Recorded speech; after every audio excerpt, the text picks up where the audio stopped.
Hello everyone, and welcome to Horrorific Tales. In this segment we celebrate the creations of independent and small press authors. Please like and subscribe and share these episodes so we can help our talented friends get as much exposure as possible. We would also appreciate if you could support our artists by following them on their individual platforms and by purchasing their works. Details on how to do this are in the episode description. In this horrific tale, a promiscuous lawyer finds himself under the scrutiny of a sinister individual. Join us now as we present The Laws of God by Stephen Knight.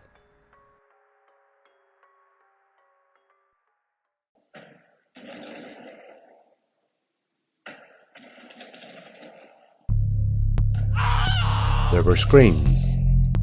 They couldn't be heard. His eyes were covered by a blindfold, and he could feel himself somewhat incapacitated. It felt like he was paralysed. The only movement available to him was his head, and he was able to turn from side to side whilst he shouted. He also found it hard to speak. There was a musty stench in the air, the smell of dust and damp, something like an old building that had been cleaned in a long time. The smell of manure that had dried, but the odour had lingered and digested itself into the wood and antiquated hay. He could also smell incense, as though someone were trying to hide the smells, albeit unsuccessfully. David Pritchard didn't know what was happening, or where he was. Friday night, and he was at work. His wife on the other end of the phone call. "I'll be a couple of hours, love," he said, though he didn't appear to be taking any direct interest in what she was saying. There was no love lost between the married couple, in any case after 20 years together, of which he saw the last 19 as a marriage of convenience. But he had to stay with her because she owned half of his share of the company. His long-suffering wife Abigail, who was 2 years his junior, also worked for the firm of solicitors, Pritchard, Page and Brown. Under her husband's instructions, she had to leave earlier than him to ensure that there was food waiting for when he returned home. He was very old-fashioned that way, informing her on many occasions that cooking was a science, not an art, and therefore when you've done it once, you shouldn't fail the second time. One of the reasons why she called him a sexist twat on many an occasion.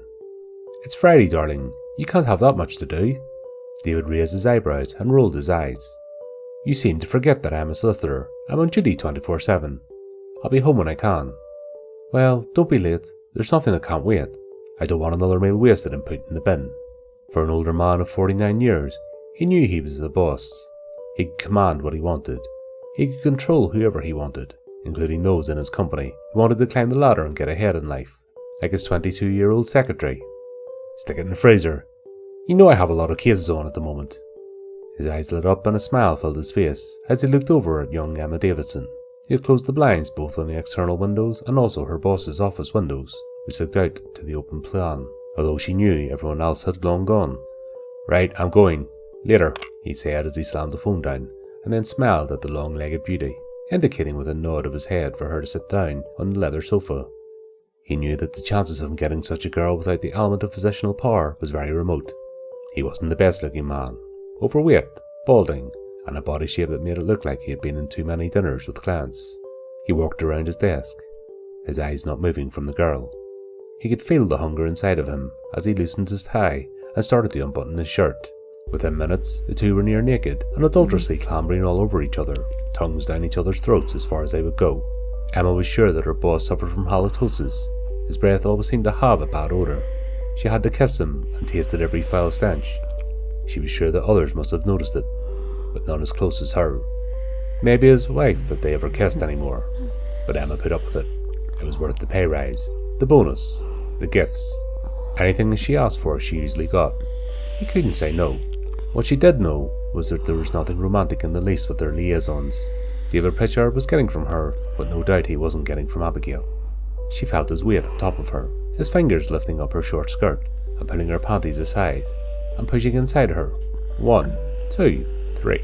His lips wrapped around her left breast, alternating between her mouth and her nipple. The older man could feel himself getting overexcited. It happened, and he knew that, although never with Abigail. Just this girl. She did something for him, gave him a new lease of life, although he began to wonder if premature ejaculation was God's punishment for his misdemeanours. He paused for a few moments to calm down, before picking up the courage to continue. He was inside her. Emma could hear him. He was panting like an overweight and unfit monster. Sex with him never really did anything for her. He had a small cock, which she barely felt.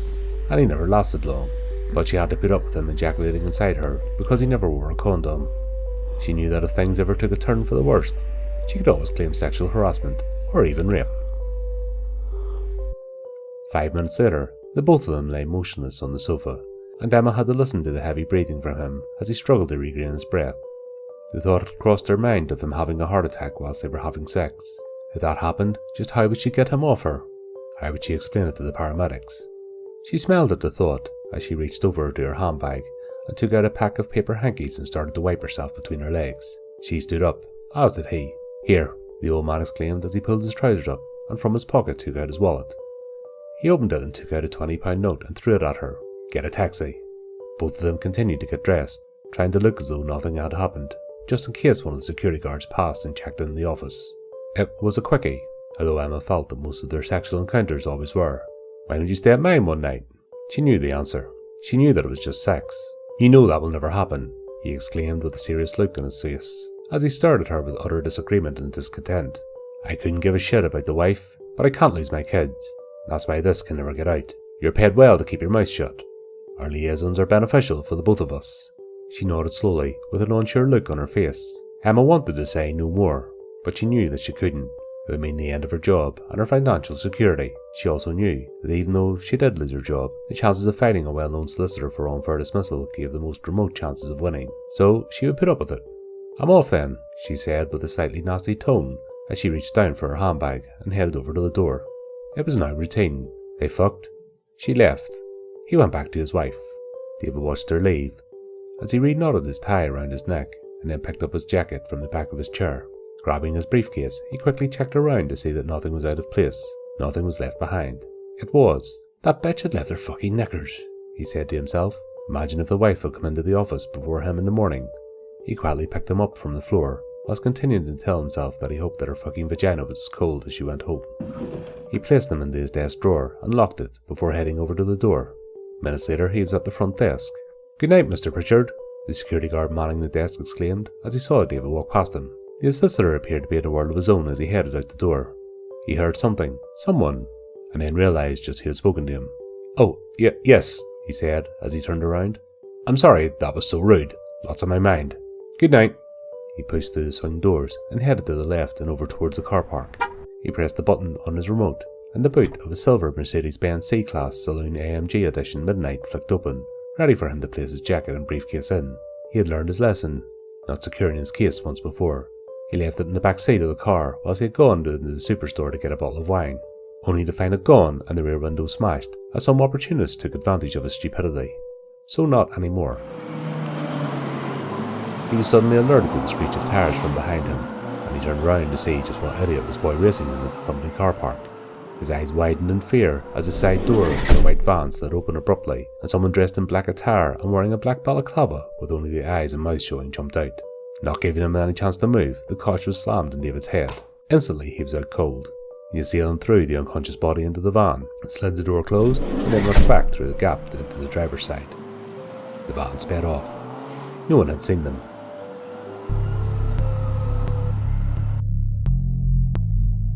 There was activity. David could hear someone walking around. The noise of feet heavily stepping on something that made both a metal scraping noise and a crunch all in one. David was cold.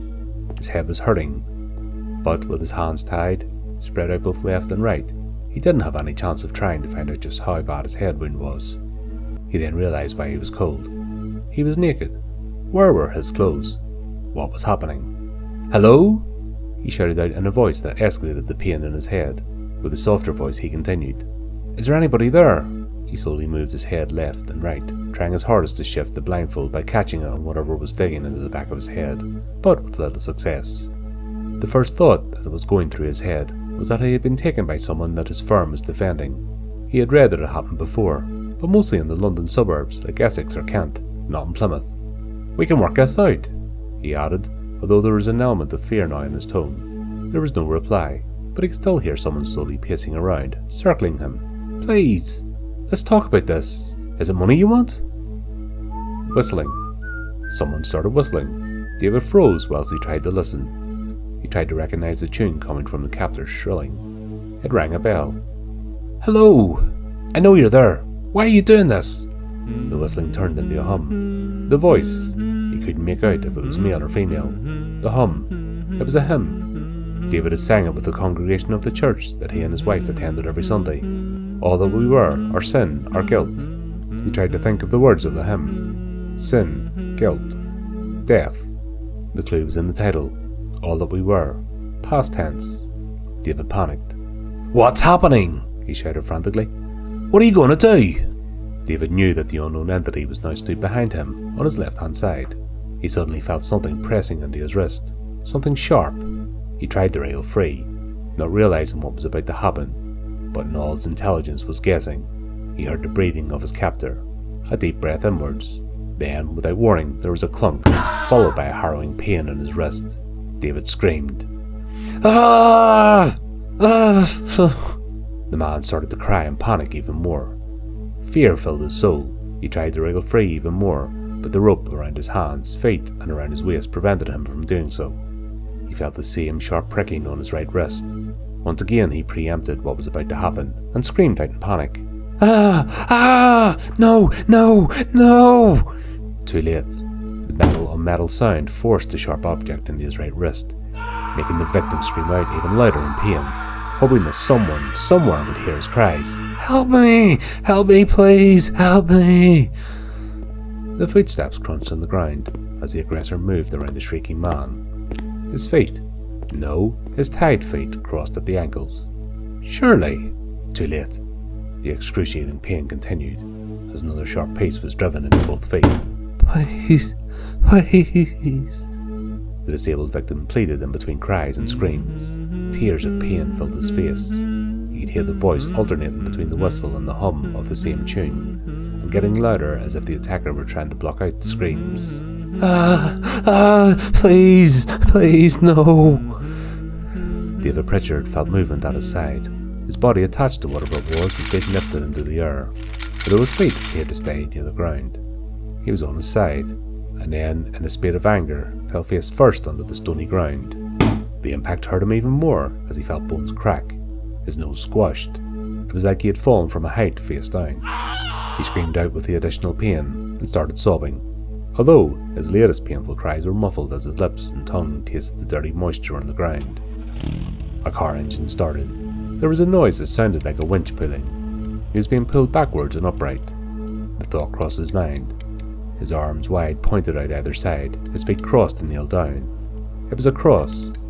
He was nailed to a cross. This was an act of crucifixion. "Ah! Ah! Ah! No! No! Let me down! No!" As the cross became upright, it slipped downwards into the hole that had been dug as a foundation. The winch had stopped. The car engine noise ceased. The victim tried to wriggle free, but with little success. Every movement became painful. The nails that secured him to the cross, the ropes that were tied tightly around his arms, legs and body burned him. He heard what sounded like a shoveling of earth, the banging of a spade. "What are you doing?" There was no reply until the noise stopped. It went silent around him for what seemed like several minutes, which was torture in itself. David was panicking, hurting, screaming inside. "Let me down, please. I won't tell anyone." There was a snipping sound, fast like a large pair of scissors or head shears being rubbed together. "What are you doing?" David asked worriedly as he started to panic, fear showing in his voice. Suddenly, he felt something metal against each side of his penis and genitals. "No, no, please!" The kidnapper didn't wait. With strength on each handle, the sharpened blades ripped through each side as they made a loud snapping sound as the metal from each blade came together. The pain was unbearable for David, who screamed out in more pain than he had experienced with the hammering of the nails into his wrists and ankles. His penis had been ripped off, his genitals hanging by a thread of skin. The whistling started once again. Calm footsteps leading away from the mutilated victim. His crucified body screamed over and over again with the excruciating pain as the blood spurted out from his wounds. The existence slowly left the victim, and within minutes the body dripped down, hanging from the nails and rope, lifeless. Abigail Pritchard was aware of her husband's infidelity and had been for a long time. She had her suspicions that his latest conquest was his secretary, because of her appearance. David always went for the blondes, the slim body, the somewhat docile lack of intelligence that usually came with those he employed in the position. And there had been many, but she didn't really care.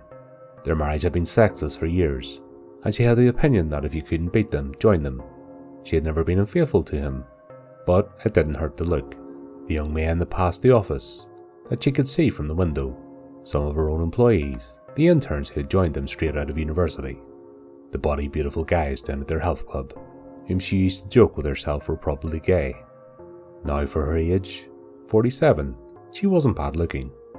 She had been described at one point as fit by a man at the bar that the sisters used to frequent regularly, and she felt quite swayed by the comment. She and her husband were completely chalk and cheese. She went to the gym regularly. David, on the other hand, just continued growing his waistline, which is more of the reasons why she was glad that they didn't have sex anymore, even though he had laughed when she suggested that they should have separate single beds. She stood in the dining room of their 6-bedroom detached home on the outskirts of the city and looked at her watch. He was late. At any moment, his dinner was heading for the bin. She had done it before, and she wasn't afraid to do it again, even though it would cause an argument between them. She picked up her mobile phone and checked down her contacts list, checking on his name.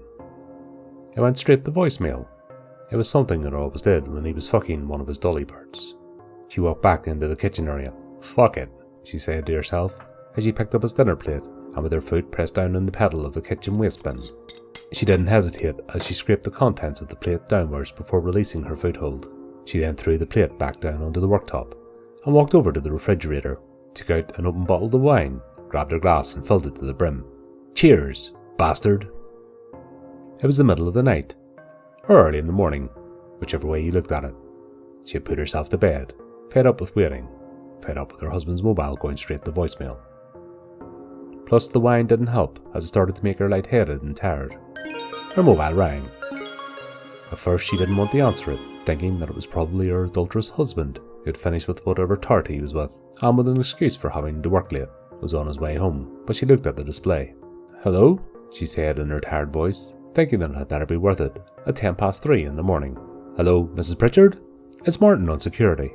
Abigail looked over to her husband's side of the bed, and realised that he still wasn't home, but told herself that he would have come home at some point because he would need clean clothes. "Yes, Martin? I was wondering if Mr. Pritchard was home yet. It's just that I've done the walk around and his car's still in his parking bay. I wouldn't have called, but the boot is open, the car's unlocked, and Mr. Pritchard's coat and briefcase were on the ground." Abigail sat up. That was unusual. She rubbed her eyes with her free hand and tried to become a little more alert. "Well, he's not home. Did you see him leave?" It's just the last I heard he was working late." Martin nodded as he fiddled with the keys on the control panel of the CCTV. "I saw him leave. He seemed in a world of his own. His secretary left about 10 minutes before him. Have you checked the CCTV? I'm not even sure it covers that area." There was a further tapping of the keys on the system unit. "Yes, he left at approximately 1945. Hold on."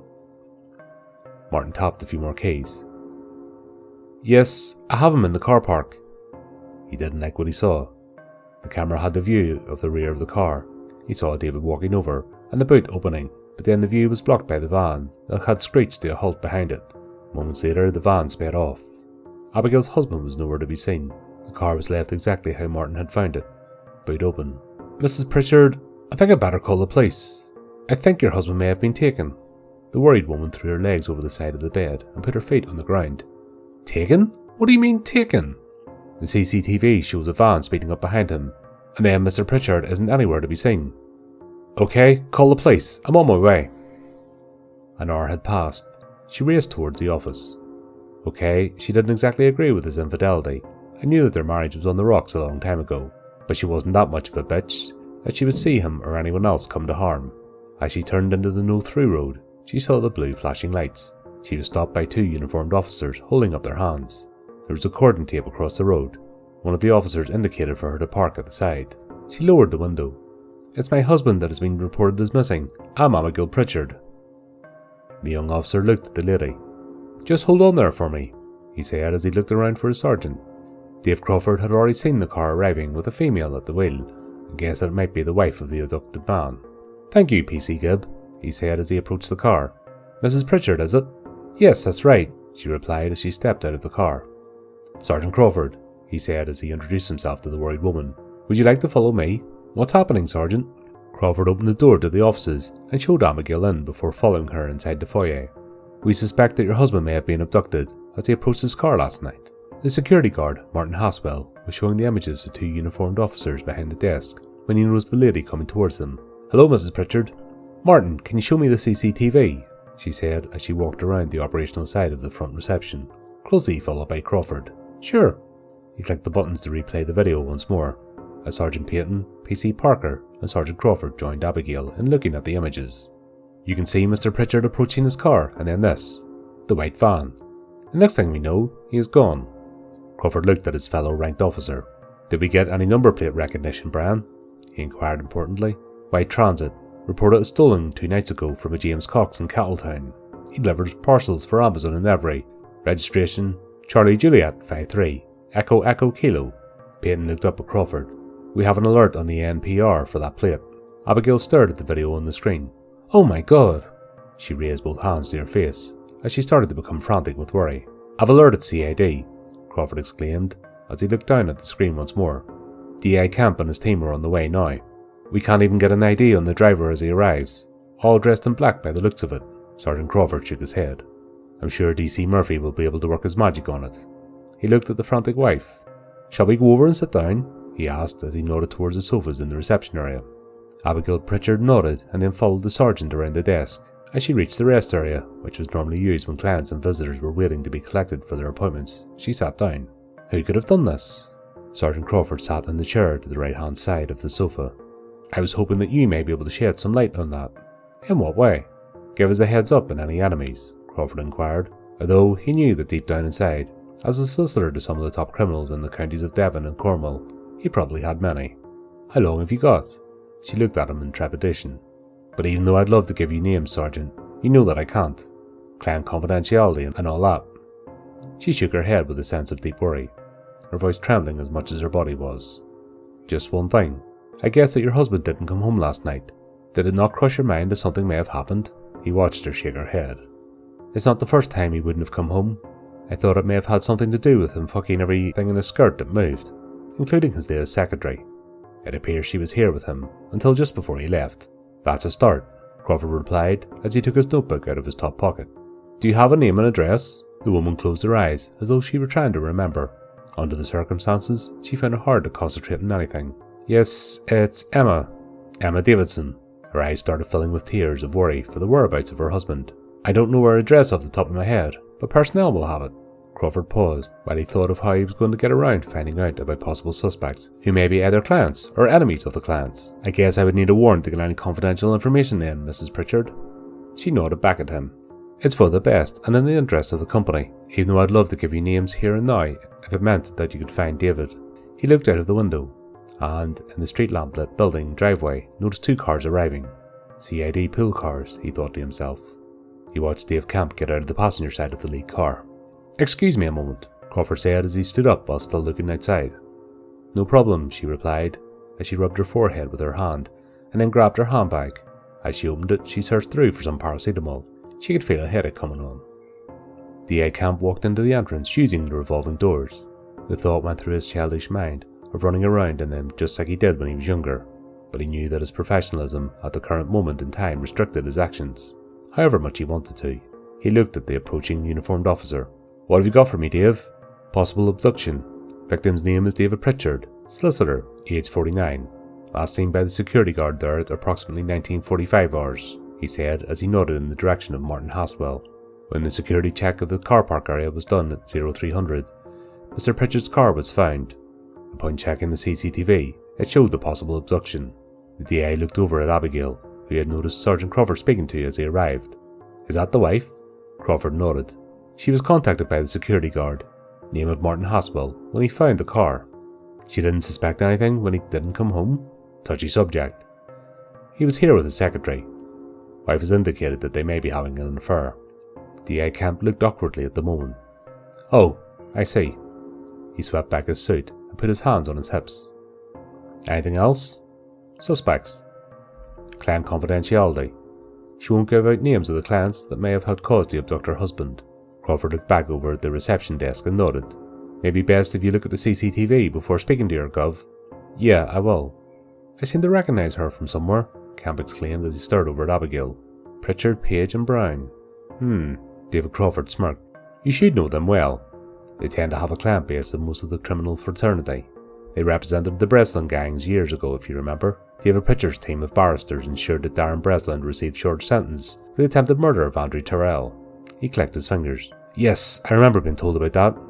It was rumoured to have caused quite a stir. Press accused the judge of being in the pockets of the drug barons. Bit before my time. What was it? Early 2000s? Crawford nodded.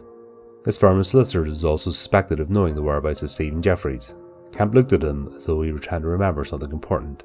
Aren't they currently handling the appeal of Jimmy Whiteford? I believe so. Isn't he in Belmarsh? Crawford inquired with a confused look on his forehead. The DI nodded back at him. The last I heard he was. I also heard that he was the model prisoner. Well, he may be, but he's now one suspect to add to the list. Crawford inconspicuously looked over to the wife of the victim. Although, if we're going down that route, I would say that the abduction wasn't by Whiteford, but someone who doesn't want Whiteford released. Good point, Camp exclaimed, as he continued to stare over in the direction of the wife, although she appeared oblivious to the fact that he was doing so. Right, we need to request the council-based CCTV to see if we can track the van. ANPR cameras. I think that will give us the possible location of the vehicle. Yes, Gov. I'll get on to that immediately. I'll look at this CCTV, and then see if I can get any more out of our Mrs. Pritchard. He watched Sergeant Crawford nod in agreement. Just one thing, Dave. You spoke to her. In your opinion, could she be the suspect? She has a perfect MO. What were her suspicions of him having an affair? Crawford stared back into the DI's face with a suspicious look. He didn't have to say anything. Good. Plum Bridge was a beautiful place. Acres of forestry with the River Plum running through down to the estuary, which housed a nature reserve full of birds and wildlife, overlooked by the Saltram House estate, owned by the National Trust. In the years that preceded 2024, the Plum Valley Railway Charity had managed after decades of work to get the steam train working from Cowpool to Plum Bridge. It added the panache to the already beautiful walking and cycling routes. It was early morning, pitch black in the car park of Plum Bridge. Not a soul to be seen in the dense woodland area, just the sound of the water flowing and the leaves in the trees rustling as the wind blew. The silence was disturbed. There was a huge explosion as petrol was thrown into the back of the white transit van, and a flame-lit cloth thrown onto the liquid. It didn't take long for the explosion to disintegrate the van and then the flames from the fire engulfing the overhanging branches of the trees. The light from the fire showing the brilliance of one of the phenomenons of life. The van was on fire. So was Plum Bridge Woods.